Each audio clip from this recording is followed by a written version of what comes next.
Bonjour à chacun, bienvenue pour une nouvelle vidéo pour répondre précisément à la question 12 du catéchisme d'Heidelberg. Puisque nous avons donc mérité, par le juste jugement de Dieu, un châtiment temporel et éternel, comment pourrions-nous l'éviter et rentrer en grâce? Que justice soit faite, c'est une expression que nous entendons souvent, très souvent, notamment dans des affaires où on entend des slogans comme justice pour et donc est associé le nom de la victime.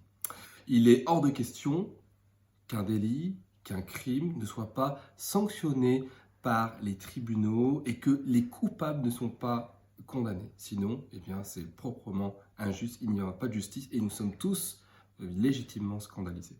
Si cela est naturel, l'homme, tout à coup, en vient à ne pas vouloir appliquer la même règle lorsqu'il s'agit de sa relation avec le divin. Puisque après tout, Dieu est amour, Dieu est paix, Dieu est miséricordieux. Oui, complètement. Mais il est aussi le Dieu de la justice, qui veut précisément que justice soit faite.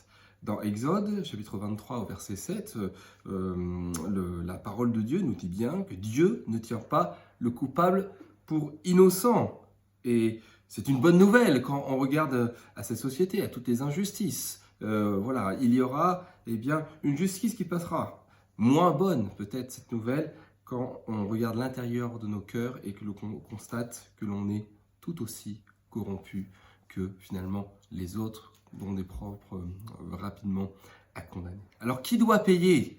Qui doit être condamné? Qui doit aller en prison? Qui doit recevoir la punition?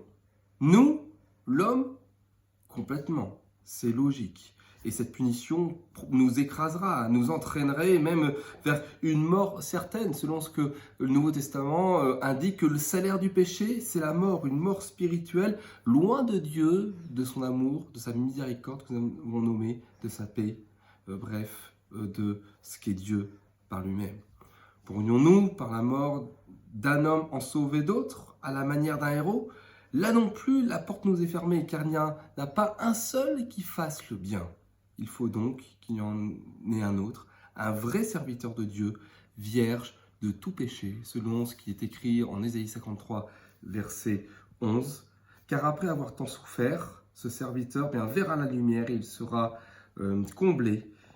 Et parce que beaucoup de gens le connaîtront, mon serviteur, oui, mon serviteur, le juste, les déclarera justes et se chargera de leurs fautes. Oui, Dieu veut que sa justice soit satisfaite. C'est pourquoi nous lui devons un entier paiement, soit par nous-mêmes, soit par un autre. Dieu vous bénisse abondamment et je vous dis à bientôt pour la prochaine vidéo. Ciao, ciao.